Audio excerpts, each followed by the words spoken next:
More meet and greets are returning to Disney World, and there are some entertainment offerings that are being cut. There's also a big update on the Brightline high-speed train, and we got more fun snacks to tell you about. We are Disney Food Blog after all. All the latest Disney news is coming up right now on DFB Guide.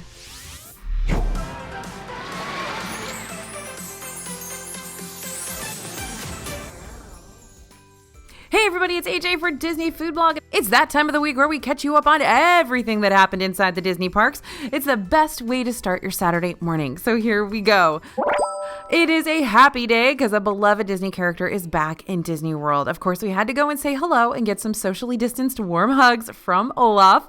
As of January 15th, he is back in Hollywood Studios. We met him over at the Celebrity Spotlight character meet and greet location, which is right next to the area where you can say hello to Minnie Mouse. Olaf will meet guests daily from 10 a.m. to 5 p.m. When we got to Hollywood Studios, the official wait time to meet him was 20 minutes, but it only took us 5. So I don't know, maybe the time is different in Disney World. However, times can fluctuate throughout the day in terms of the wait time estimation. This is more good news for Disney Entertainment. We hope other characters follow suit. Now, although some shows still haven't returned to the parks, those that have come back have been modified. And now the same staffing problems that are currently affecting many U.S. businesses are also affecting shows at Disney World, as well as stores and restaurants. This week in Animal Kingdom, the celebration of Festival of the Lion King had to cut the number of shows per day down to only a few. Only 5 performances took place on Sunday, and on Tuesday there were only 3.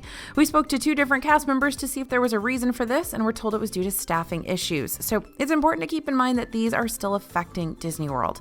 The Festival of the Lion King isn't the only show seeing the effects of the current staffing shortage. A cast member also told us there weren't enough indies for the Indiana Jones Epic Stunt Spectacular in Hollywood Studios. And although there were a normal amount of shows in the second half of the week, some showtimes were removed earlier this week. And speaking of the Indiana Jones show, starting February 18th, things are going to change. On that date, you'll note that the show times are listed as 10:45 a.m., 12 p.m., 1:15 p.m., 3:15 p.m., and 6:30 p.m. It seems the 10:45 a.m. time has been added, the 4:45 p.m. time has been removed, and the evening show has been moved from 6 p.m. to 6:30. That showtime schedule extends into March. We recommend that you always check performance times for any entertainment on the My Disney Experience app or Disney World website on the day you want to attend so you don't miss your must-see shows. Amid canceled shows and staffing issues, one band has made their return to Disney World. The Viva Gaia Street Band is back at Discovery Island in Animal Kingdom. This Caribbean-influenced band is performing for guests again for the first time since 2020. Chuck Renati and Cora Tinga Tinga already made their return to the park in October, so we're super happy to see Viva Gaia join them again. The show encourages guests to dance along to the music. It's one of the most interactive shows at Disney World. More popular entertainment offerings are coming back to Disney World this year, including an updated Cinderella Castle stage show in Magic Kingdom, which Disney is already casting for, a new cavalcade in Magic Kingdom, and Fantasmic in Disney's Hollywood Studios will be back in 2022. Part of the fun of Star Wars Galaxy's Edge is Savi's workshop, where Star Wars fans, and non-fans I guess, can go to create their own custom lightsaber in an experience they'll never forget. And if you want to customize your Savi's lightsaber even further, you can now pick up some new custom hilts. We found some fun creature hilts available at Disney World and Disneyland. There's a Lothcat hilt that's either grinning, really big, or thinking about eating you for dinner. We're not sure which. And there's also a Rancor hilt, and we imagine this one might go quickly, being that Rancors are having a bit of a resurgence in popularity thanks to the Book of Boba Fett. These hilts are $24.99 each and will fit any Savi's lightsaber, although there were plenty in stock at the creature stall when we found them. If you want to grab one, we suggest heading to Disney's Hollywood Studios soon. You're like, okay, AJ, let me get right on that. I would love to go to Disney's Hollywood Studios. Same, viewer, same. New Mickey and Minnie strollers have debuted in Disney World. We spotted these new strollers at Hollywood Studios, and they are in Magic Kingdom too, I believe. They are super cute. They feature a red, black, and yellow color scheme, and this new design will be replacing the previous plain beige strollers. These have Mickey Mouse on one side and Minnie Mouse on the other. There are both single and double strollers available. This design has been used at Disneyland since last summer, and now we get them over in Disney World. Right now, stroller rentals are $15 per day or $13 per day if you get them for the length of your stay for single strollers, and $31 per day or $27 per day for the length of your stay for double strollers. Children also must be 38 inches and 50 pounds or under to use the stroller. All right, we've got a big update on the Brightline Train that's coming to Orlando. The entire route of the train will run all the way from Orlando to Miami. And according to WESH, test runs began on January 18th from West Palm Beach to Cocoa Beach. This is to get drivers familiar with the 130 miles along the route. Currently, the Brightline Train only runs from Miami to West Palm Beach. In a news release, Brightline said it is beginning the new year with a critical step toward the completion of its intercity rail system connecting Miami to Orlando.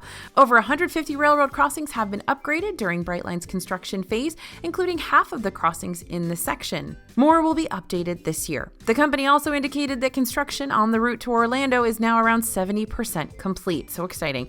Brightline hopes to have this part of the construction done by the end of 2022, with the service beginning in 2023, but the route from the airport to Disney World may not be available till 2026. We will, of course, keep you updated as we find out more info. All right, Disneyland is celebrating Lunar New Year with festivities all around Disney California Adventure Park.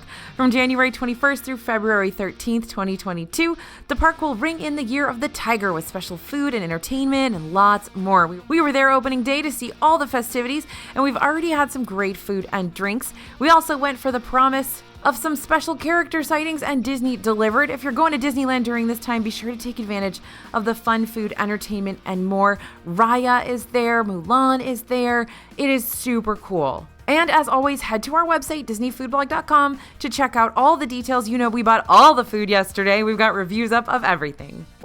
Okay, 3 locations in downtown Disney have their closing dates. At Destination D last fall, Disney Chairman Josh D'Amaro announced a multi-year expansion of Disneyland's downtown Disney district that will add more shopping, dining, entertainment, and green space to the resort area. As part of the preparations for this multi-year expansion, the boutique shop Sugar Boo & Co. officially closed this past Saturday, January 15th. In addition, 2 dining locations closing their doors. Earl of Sandwich's last day of operation will be Thursday, January 27th. The Starbucks West will close a couple of days later, with its last day of operation being Saturday, January 29th. The second Starbucks location near World of Disney will still be available for guests to grab their favorite cup of coffee. As of this writing, there have not been any announcements made yet regarding plans for ESPN Zone, which has been used as a shopping event space since the restaurant's closure, or Star Wars Trading Post, which moved into the former location of Rainforest Cafe last year. Both of these locations are in the same general area as some of the closing businesses, so we're curious to know Disney's plans. In addition to the 3 closures, the Disneyland monorail will close temporarily beginning on February 14th to accommodate the construction happening in downtown Disney. The monorail is currently scheduled to be closed through Sunday, March 6th. In restaurant and snack news, Roundup Rodeo Barbecue finally has some news, my friends. A number of years ago, Disney announced that a new table service restaurant, Roundup Rodeo Barbecue, would be coming to Disney's Hollywood Studios in the Toy Story Land area. The story behind this spot is that guests are dining in a toy rodeo arena created by Andy in his backyard. The restaurant was originally set to open in 2020, but the pandemic-related closures caused its opening date to be delayed indefinitely. Disney has shared it will be a unique, fun, family-friendly dining experience where guests will be able to munch on some barbecue while surrounded by a kaleidoscope of toys, games, and play sets that Andy has brought together to create his one-of-a-kind rodeo. But this week, Disney shared a big update. The new Roundup Rodeo Barbecue restaurant will be opening in Andy's backyard in 2022. According to Disney, once you step in the lobby and waiting area, you'll experience firsthand what it feels like to be one of Andy's honorary toys. You'll then move into 2 larger dining room spaces where Andy's rodeo takes place. Here, the rodeo will be in full swing, with Western town and train station playsets mixing with surprising, playful details like, quote, some fan favorite Pixar characters as they've never been seen before, unquote. What does that mean, Disney? I don't know. I don't think it's going to be a character restaurant, but it sure does sound like some characters are going to be involved. Maybe they're just going to be like cardboard cutouts of characters. I don't know. We'll see, and we'll keep you updated. An exact opening date has not yet been shared, but we will be sure to look for more details and updates. We've had a reopening menu for Jiko. Ahead of its reopening, Disney has revealed exactly what will be on the menu at this Animal Kingdom Lodge signature restaurant. For appetizers, featured dishes include wild boar tenderloin and roasted squash bisque. For entrees, Jiko's famous oak grilled filet mignon will return with 4 cheese macaroni on the side for $52. Other entrees available will be their Moroccan lamb shank for $46 and their plant-based injera basket for $30. If you want to include a additional enhancements to your entree, a few selections are available. Mozambique Peri Peri Prawns for $23, Zulu Oxtail for $11, and Babouti Mac and Cheese for $20. Still hungry? The dessert menu will include Malva Pudding for $13 and African Drum Beets for $13. Beets is B-E-E-T-S, by the way. One of the unique features of Jiko is their wide selection of tea. You can order a variety of loose leaf specialty teas as well as caffeine-free herbal infusions. If you prefer coffee, Jiko offers Kenya AA coffee to enjoy after your meal. There's also a selection of dessert wines and after-dinner drinks to sip on when your meal is finished. Finally, Jiko's reopening menu includes a variety of brandies, ports, single malts, and liqueurs to enjoy with your meal. Reservations for Jiko are available now, but if you want to dine here on your upcoming trip, you better book fast. We can't wait to sit down at Jiko once again and order from their menu. We've got a new Dole Whip smoothie to tell you about. Dole Whip is a classic Disney treat, and for good reasons. This well-loved pineapple soft serve has become a taco, a float, and even a boat, and we've loved it all. But did you know you can drink a Dole Whip at a Disney World Value Resort? Now, this isn't the first ever Dole Whip smoothie, but we recently found one on the menu at Silver Screen Spirits at the All-Star Movies Resort. Right now, they're offering that Dole Whip pineapple smoothie for $5.99. This drink is made the same way as a regular Dole Whip, but instead of being frozen in a soft serve machine, it's in a machine that creates a smoothie-like texture, and it's a little bit less frozen compared to the regular Dole Whip. If you're a Dole Whip fan looking for a different take on the sweet treat, this is a good way to enjoy that same Dole Whip flavor on the go. Have you ever tried to eat a Dole Whip while rushing across Magic Kingdom? It's not pretty if it's really warm outside. Now this week, Disney posted a video on TikTok for National Popcorn Day talking about a new secret popcorn mix at Katsaka's in Galaxy's Edge. In order to get the mix, you have to ask the cast members, have you seen a mouse? So we went right on over and asked the question. Turns out the secret mix, quote unquote, is just a blend of both grains of popcorn. The blue buttered grains, which is basically just buttered popcorn, are mixed in with the Outpost popcorn mix. So you basically just have both mixed together. And they come inside the Droid popcorn bucket. This is the MSE6 Mouse Droid, which is a popcorn bucket you can only get in Hollywood Studios. It's not new, it's been around since Galaxy's Edge opened. If you want to try out this special mix for yourself and get a really cool popcorn bucket, head over to Galaxy's Edge. You can pick it up for $19.99. And in other space news, the Sporks are back in Galaxy's Edge. These have a complicated past. At first, they were available for guests to use at Docking Bay 7. Then they experienced some problems when guests didn't exactly want to part ways with them after eating. Yep, that's right, they basically stole them.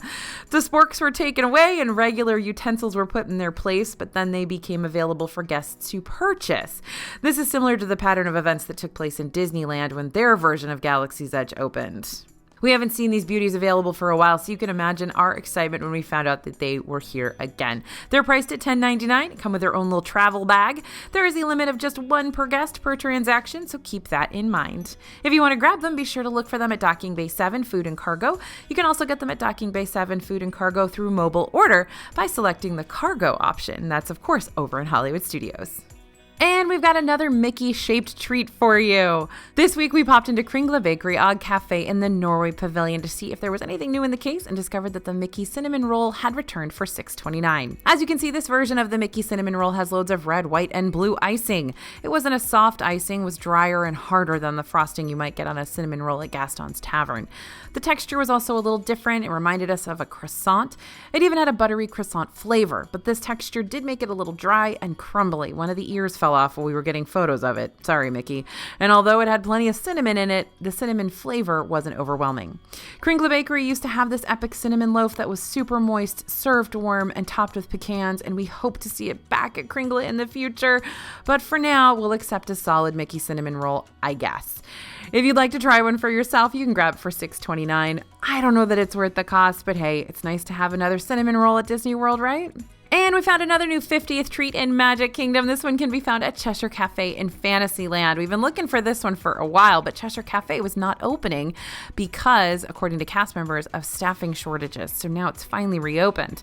Now, Disney World initially advertised this as the Always Tea Time Slush, but when we checked, the drink was listed as the Mad Hatter's Unbirthday Tea.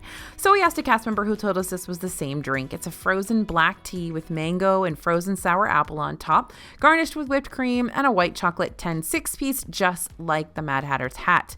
Okay, we're going to have to be honest because we've tried some other 50th anniversary tea-based slushes here, and we weren't all that impressed with them. So does this one bring anything new to the table? Yes, we liked all the complex flavors in this one.